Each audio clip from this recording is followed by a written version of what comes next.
নমস্কার, কেমন আছেন সবাই? আগের দিন তো দেখলেন আমরা জয়পুর থেকে পাঞ্জাবের দিকে যাচ্ছি। রাতের বেলায় ওই হোটেলটায় থেকে একটু খাওয়া দাওয়া করলাম। তো তারপরে আমরা আবার রাতে একটা পেট্রোল পাম্পে হোল্ড করেছি। আবার দেন এখন সকালবেলা হয়েছে, তো এগোচ্ছি আমরা পাঞ্জাবের দিকে।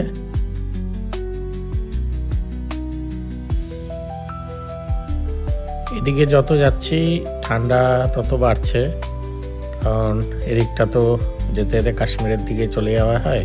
এখান থেকে বেশি দূরও নয় মনে হয়। তো পাঞ্জাবের দিকে যত এগোচ্ছি ঠান্ডাটাও বাড়ছে। এদিকে টেম্পারেচার প্রায় 6 ডিগ্রি সকালের দিকে ছিল, খুবই ঠান্ডা। গাড়িতে আছি বলে অতটা বোঝা যায়নি, যেহেতু গাড়িতে হিটার আছে। চলুন আস্তে আস্তে যাওয়া যাক, পুরো রাস্তাটাই আপনাদের সঙ্গে দেখাবো। আজকের যাওয়ার প্ল্যান আছে গোল্ডেন টেম্পল আর জালিয়ানওয়ালা বাগ। আর এই পেট্রোল পাম্পটায় এসে একটু দাঁড়ালাম, অনেকক্ষণই গাড়ি চালাচ্ছি। কত ঘুমাবে?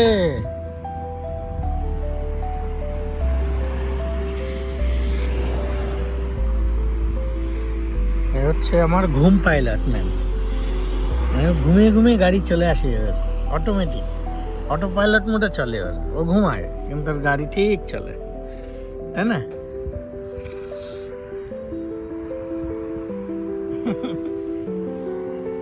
এই পেট্রোল পাম্পে আমরা একটু রেস্ট নিয়ে দেন সকালবেলা মুখ হাত পা ধুয়ে তারপরে আবার যাব। কিন্তু তার আগে পেট্রোল পাম্প থেকে আমরা রাস্তায় আস্তে আস্তে প্রচুর মাঠ দেখেছি। মাঠে পুরো এরকম ঘাসের মতন, জানি না এগুলো কি, যদি কেউ জানেন প্লিজ একটু জানান এই ঘাসগুলো কি কাজে লাগে। এখানে প্রচুর এই ধরনের ঘাস চাষ হয়েছে। আমাদের আর অমৃতসর ঢুকতে 10 কিলোমিটার মতন বাকি, তো তার আগে একটু তেল ভরাতে হবে। চলুন দেখা হচ্ছে পেট্রোল পাম্পে। मालिक पैसा दो ना, मेरे पास नहीं है, प्लीज प्लीज पैसा दे दो। अरे कितना पैसा! मालिक है मालिक, देख लीजिए। किसी को चाहिए क्या? पैसा ही पैसा, बहुत पैसा तो तुम्हारे पास। গাড়ির তেল ভরালাম, মালিক আমাদের পয়সা দিল, তাই গাড়ির তেলটা ভরাতে পারলাম। তো যাই হোক, এই ট্রিপের মেইন মালিক কিন্তু উনি।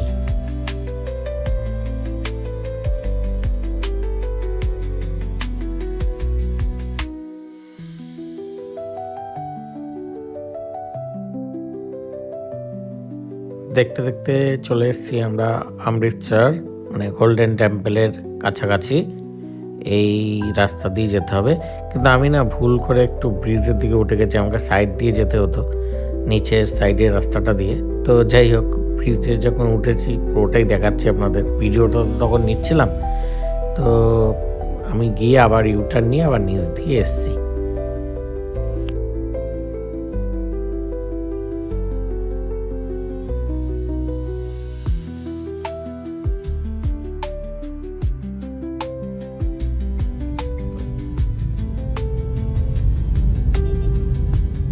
দেখতে দেখতে চলে এসেছি আমরা নিচ থেকে ইউটার্ন নিয়ে। কত সুন্দর করে এটা করা রাস্তার উপরেই। তো এটা দেখতে সত্যিই খুব সুন্দর। গোল্ডেন টেম্পলের যে মাথার চূড়া সেই টাইপের মতন করেই করা। তো আমরা প্রবেশ করলাম এখান থেকে আর একটুখানি 2 কিলোমিটার মতন। চলুন আস্তে আস্তে এগোই, গিয়ে দেন আমরা রুম নেব, সবই দেখাবো। চলুন রুমে দেখা হচ্ছে।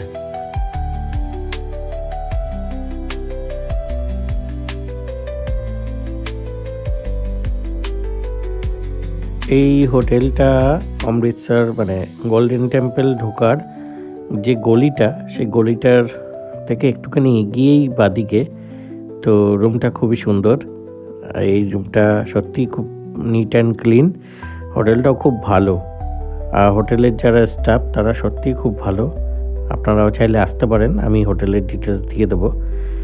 তো এখানে রুম থেকে শুরু করে বাথরুম থেকে শুরু করে সবই খুবই সুন্দর, পরিষ্কার, নিট অ্যান্ড ক্লিন আছে।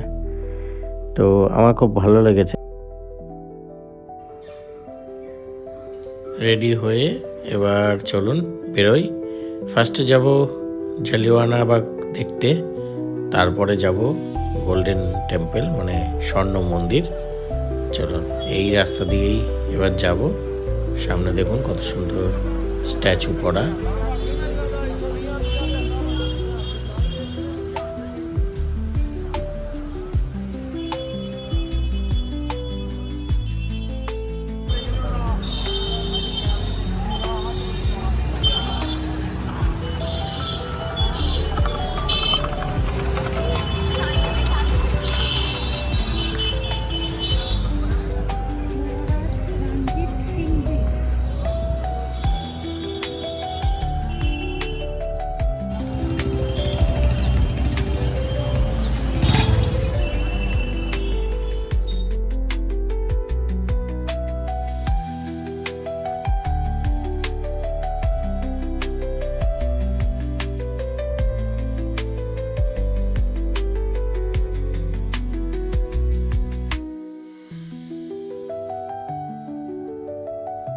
আমরা এখন হাঁটতে হাঁটতে যাচ্ছি জালিয়ানওয়ালাবাগ দেখতে। তো এই রাস্তা দিয়েই যেতে হয়। তো চারিদিকটাও দেখতে দেখতেও যাচ্ছি, আপনারাও দেখুন। খুব সুন্দর এই জায়গাটা, দেখুন কত সুন্দর জায়গাটা করে রেখেছে। আমার তো খুব ভালোই লেগেছে জায়গাটা।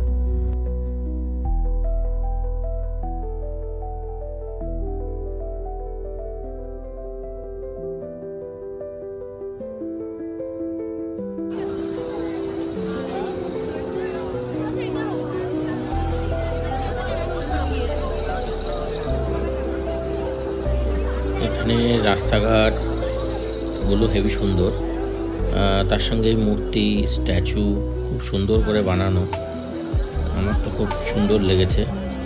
আর এই যে ঢুকছি আমরা জালিয়ানওয়ালাবাগের ভিতরে, এখানে কোনো এন্ট্রি ফি লাগেনি। তো আপনাদের নর্মালি সবাইকেই যেতে দেয়। তো আমরাও যাচ্ছি, সবাই যাচ্ছে এখানে দেখতে, আমরাও যাচ্ছি।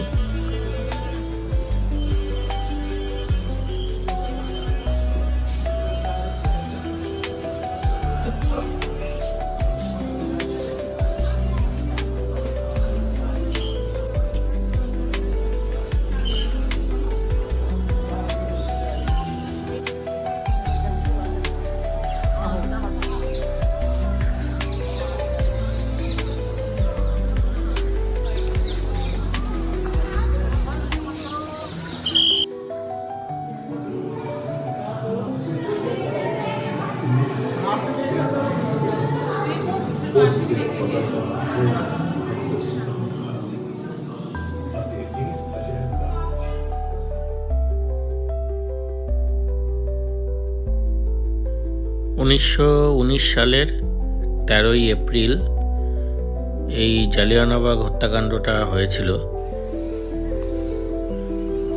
ব্রিটিশ সরকার জেনারেল ডায়ারের নেতৃত্বে ব্রিটিশ সৈন্যরা গুলি করে, তাতে প্রচুর মানুষ মারা যায়। তো সেই জালিয়ানওয়ালাবাগ হচ্ছে এইখানটায়। এটা এখন মিউজিয়াম হিসাবে হয়েছে সবাইকে দেখানোর জন্য।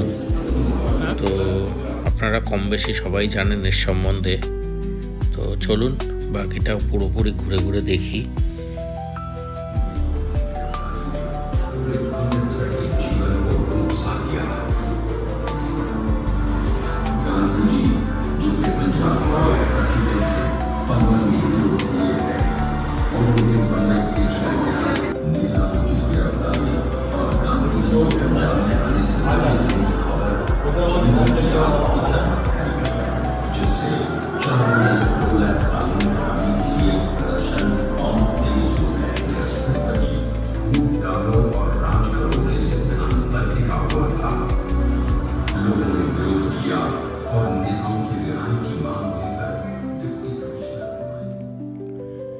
এখানে আমার একটা জিনিস খুব ভালো লেগেছে, যেটা হচ্ছে এখানকার প্রজেক্টরটা সত্যি খুব সুন্দর। এটা একটা অন্যরকম, আমি এরকম প্রজেক্টর দেখিনি। মানে অন্য আরও জায়গায় গেছি, কিন্তু এটা খুব সুন্দর। এটা দেয়ালে কারুকার্য করা, কিন্তু তারপরেও ভিতর থেকে একটা প্রজেক্টারের লাইট, তো খুব ভালো সুন্দর লেগেছে। এখানে পুরো জালিয়ানওয়ালাবাগ হত্যাকাণ্ডের পুরো ঘটনাটা তুলে ধরা হয়েছে, কিভাবে হয়েছিল, জিনিসটা কিভাবে হয়েছিল, কত লোক মারা গেছিল, অনেক শিশু বাচ্চা, প্রচুর লোক মারা গেছিলো, একটা কুয়োতে পর্যন্ত ঝাঁপ দেওয়া হয়েছিল সবাই। সেই কুয়োটা এখানে দেখানো হয়েছে, চলুন দেখাবো আপনাদেরও।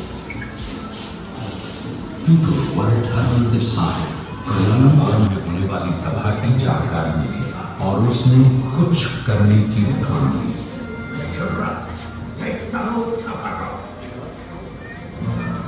बाद में हजारों हिंदुस्तानी अपने नेता हंसराज को सुन रहे थे, तभी एक गुजरते हुए हवाई जहाज ने उनमें बेचैनी पैदा कर दी। डरने की कोई बात नहीं थी। हालांकि कुछ समय बाद सैनिकों के मार्च करने और बख्तरबंद वाहनों की आवाजों से हंगामा मच गया। जनरल डायर बाग के दरवाजे पर आधा था। गली संकरी होने के कारण वो अपने बख्तरबंद वाहन अंदर नहीं ले जा पाया। उसने अपने 90 सैनिकों को पोजीशन लेने का हुक्म दिया। बाग खाली करने का आदेश और न ही सभा भंग करने की घोषणा। केवल एक हुक्म जारी हुआ। सिर्फ 10 मिनट में 1650 गोलियां बरसी और भीड़ में से लहू की नदियां बहने लगी। हर तरफ मौत अपना तांडव दिखाने लगी। उन दरिंदों ने छोटे बच्चों तक को नहीं बचा।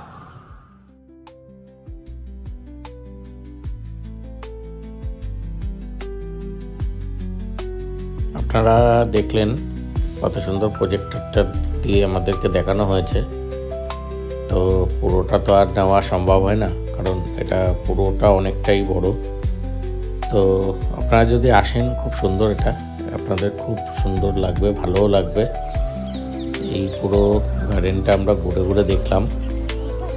চলুন এবার সেখানে যে কুয়োটার মধ্যে সবাই ঝাঁপ দিয়েছিল বাঁচার জন্য, তো সেটা দেখাচ্ছি। সেটা পুরোপুরি ঘিরে রেখেছে, সুন্দর করে দেখানো হয়েছে।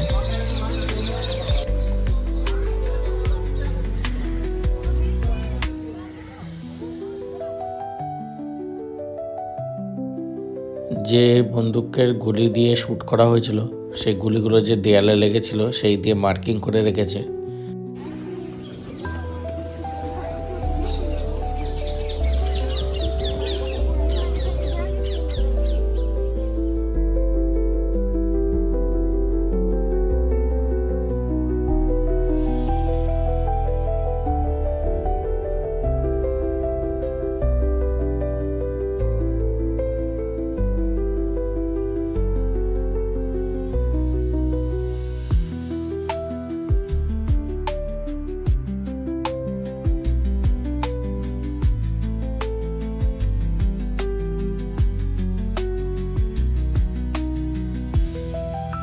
আপনাদের পুরোটাই ঘুরে ঘুরে দেখালাম। সত্যিই খুব খারাপ লাগছে। তো এটা যখন হয়েছিল তার জন্য খুবই ভয়ানক এক দৃশ্য। চলুন, আমরা তো এখন আর কিছু করতে পারবো না, জাস্ট দেখি। এই স্মৃতিগুলোকে ধরে রেখেছে। যাই হোক, এবার আমরা এখান থেকে বেরোবো। বেরিয়ে একটু মার্কেট থেকে ঘুরে সোজা যাব গোল্ডেন টেম্পল দেখতে। চলুন।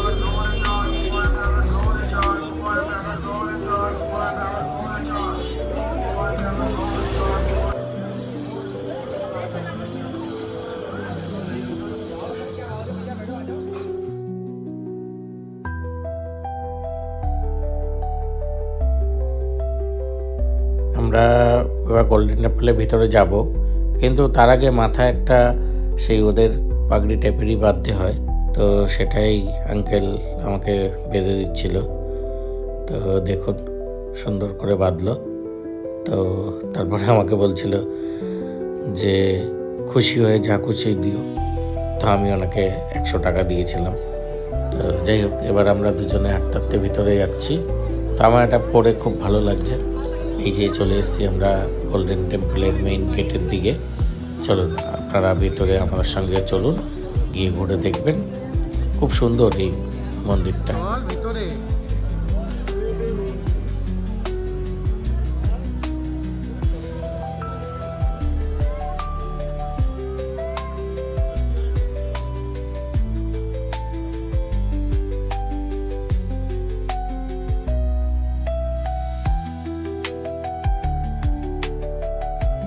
এই মন্দিরের ভিতরে জুতো পরে যেতে দেয় না, মুজো পরে যেতে দেয় না, কোনো ব্যাগ নিয়ে যাওয়া যায় না। মোবাইল ফোনটা নিয়ে যাওয়া যায়, কিন্তু ভিডিও ফটো সহসা করতে দেয় না, একটু লুকিচুরি করতে হয়। তো যাই হোক, তো আমরা এখানে জুতো ব্যাগ সব জমা দিয়েছিলাম। ব্যাগ ছিল না আমাদের কাছে সেরকম, তো একটা এখানে জমা দিয়েছিলাম। দিয়ে দেন এখান থেকে এই যে শেখ মিউজিয়াম বলে লেখা, এখান থেকে সোজা এগিয়ে সামনে গিয়ে, আর ঢোকার সময় হেবি সুন্দর সুন্দর পায়ে জল দিয়ে তারপরে যেতে হয়। এখানে ঢুকতে গেলে আগে আপনাদেরকে হাত ওয়াশ করে নিতে হবে, হ্যান্ড ওয়াশ করে, আর ঢোকার সময় পায়ে অটোমেটিকই জলের লাইন করা আছে, ওখান থেকে পা ডুবিয়ে তারপরে ভিতরে যেতে হয়। ভিতরে যাওয়াটা আমি ভিডিও করতে পারিনি, আমাকে বারণ করেছে, তাই আর ভিডিও করিনি। তো ভিতরে গিয়ে কিছু হালকা ভিডিও নিয়েছি, চলুন সেটাই দেখাবো আপনাদের।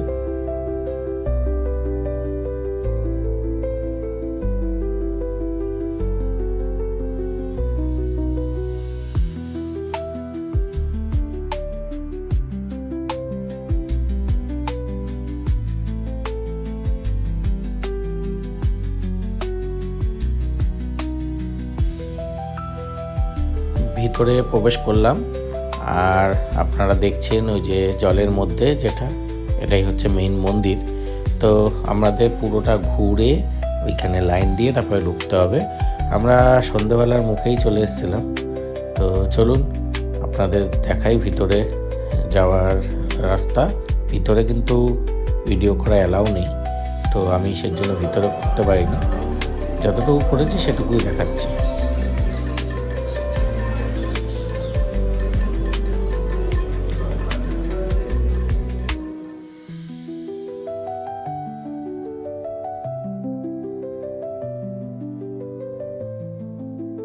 এই মেইন গেট দিয়ে আমরা ঢুকছি, এখানে লাইন দিয়েছিলাম। আমরা সন্ধেবেলার মুখে গেছিলাম, তো পুরো আরতিটা আমরা দেখতে পেয়েছিলাম, কিন্তু আরতি দেখতে পাওয়া মানে এদের তো গান করে, তো সেই গানের পুরোটাই ছিলাম আমরা। অনেকক্ষণই প্রায় 1.5 ঘন্টা মতো দাঁড়িয়েছিলাম। এই মন্দিরটা 750 কিলোগ্রাম মানে 1650 পাউন্ড অরিজিনাল পিওর গোল্ড দিয়ে বানানো এই মন্দিরটা। মন্দিরটা অনেক পুরনো, আর রাতের ভিউ খুব সুন্দর লাগে। এখন আমরা লাইন দিয়েছি, তো এই প্রার্থনা হচ্ছে, সন্ধে হয়ে গেছে, তো অনেকক্ষণ ধরেই এই প্রার্থনা চলছে। তো এরপরে দর্শন করে দেন বেরিয়ে আপনাদের রাতের ভিউ দেখাবো।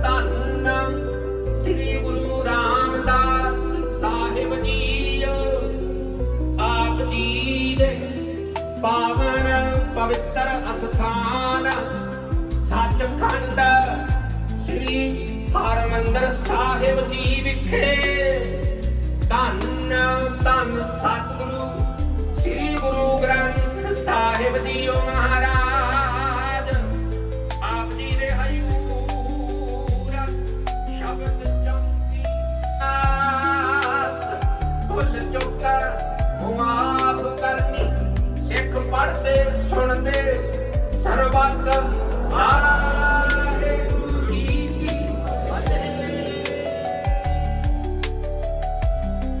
দর্শন শেষ করলাম, প্রায় 1.5 ঘন্টার উপর লাইন দিয়ে আমরা পুজো দেখলাম। খুব সুন্দর। আর এই দেখুন রাতের ভিউ কত সুন্দর লাগে, সত্যিই মুগ্ধ করা দৃশ্য। এই মাছ এই পুকুরের। তারপরে আমরা খেতে চলে গেছিলাম এখানের প্রসাদ। এখান থেকে থালা নিয়ে দুজনেই নিলাম, নিয়ে ভিতরে গেলাম, দেন খাওয়া দাওয়া করে তারপরে ঘোরাঘুরি করে আবার রুমে চলে গেছিলাম।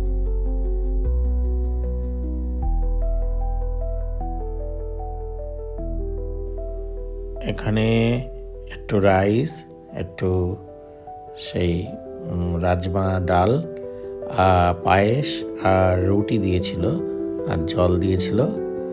তো আমরা এখানে রাতের খাবার এখানেই খেলাম। খাওয়া দাওয়ার পর এখান থেকে তারপরে একটু বেরোলাম, বেরিয়ে এই অমৃতসরের এখানের এই মার্কেটটা একটু ঘুরলাম। তো খুব সুন্দর লাগলো রাতের মার্কেট। তো এখানে একটু ঘুরলাম, মামুর জন্য একটা খেলনা কিনলাম। তো কিনে এখান থেকে তারপরে দেন আমরা আবার কালকেরে চলে যাব ওয়াঘা বর্ডার, আপনাদের দেখাবো। তো আজকের এইটুকুই, আবার আসবো অন্য আর একটা ব্লগ নিয়ে, মানে নেক্সট দিনের। ততক্ষণ সবাই ভালো থাকবেন, সুস্থ থাকবেন। আর আমার ব্লগ আপনাদের যদি ভালো লাগে অবশ্যই একটু লাইক, কমেন্ট, সাবস্ক্রাইব আর শেয়ার করে দেবেন। আর আমাদের ইউটিউব পেজটাকেও একটু সাবস্ক্রাইব করবেন। আমাদের ইউটিউব পেজের নাম অনিমো স্টোরি, সেখানে একটু লাইক, শেয়ারও করে দেবেন, সাবস্ক্রাইবও করে দেবেন। ধন্যবাদ।